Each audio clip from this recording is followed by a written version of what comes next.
केंद्रीय मंत्रिमंडल के विस्तार की अटकलों के बीच प्रधानमंत्री नरेंद्र मोदी ने वरिष्ठ मंत्रियों के साथ बैठक की।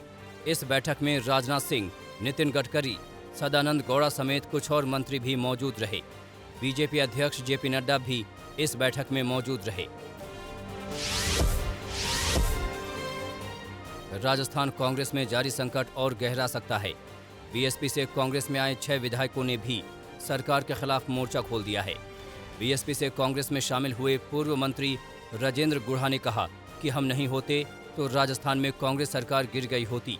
कांग्रेस आलाकमान को इतनी बात समझ में नहीं आ रही है। बीएसपी से आए विधायक रामलखन मीणा और संदीप यादव ने कहा कि हमने कांग्रेस सरकार का समर्थन किया, लेकिन बदले में हमें कुछ भी नहीं मिला।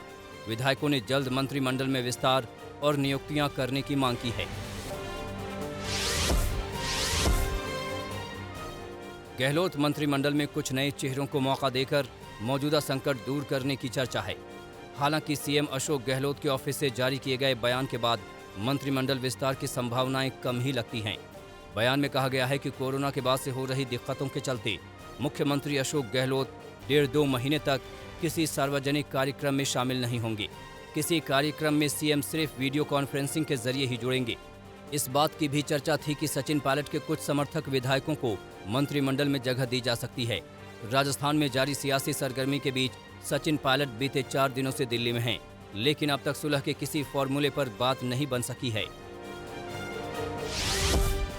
पायलट साहब स्वयं कह चुके हैं कि 10 महीने हो गए हैं और 10 महीने बहुत ज़्यादा समय हो गया, तत्काल इसका निस्तारण हो जाना चाहिए। जो भी बात हुई हाईकमान से हमने कहा और उन्होंने हमें वादा किया, उस पर अभी तक अमल नहीं हुआ।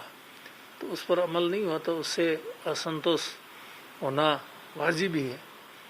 और जहाँ तक कामकाज की, विकास की, जनता की समस्याओं की बात, उस पर भी पूरी तरह से गौर नहीं।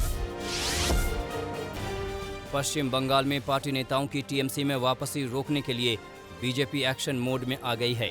बंगाल विधानसभा में नेता प्रतिपक्ष शुभेंदु अधिकारी ने राज्यपाल जगदीप धनखड़ से मुलाकात की और राज्य सरकार पर अराजकता फैलाने का आरोप लगाया। शुभेंदु अधिकारी ने राज्यपाल से दल बदल कानून को सख्ती से लागू करने की मांग की। बीते दिनों मुकुल रॉय और उनके बेटे शुभ्रांशु टीएमसी में वापस लौट आए थे। इसके बाद बीजेपी में जाने वाले राजीव बनर्जी ने भी टीएमसी के नेताओं से मुलाकात की। राजीव बनर्जी के इस रुख के बाद अब बीजेपी भी सतर्क हो गई है।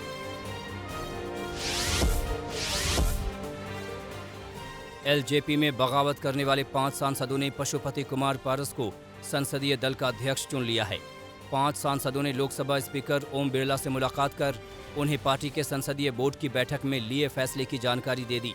पार्टी और परिवार में अलग थलग पड़ने के बाद जेडीयू ने चिराग पासवान पर तीखा हमला बोला। जेडीयू नेता आरसीपी सिंह ने कहा कि चिराग इतना तेज दौड़े कि एक्सीडेंट हो गया।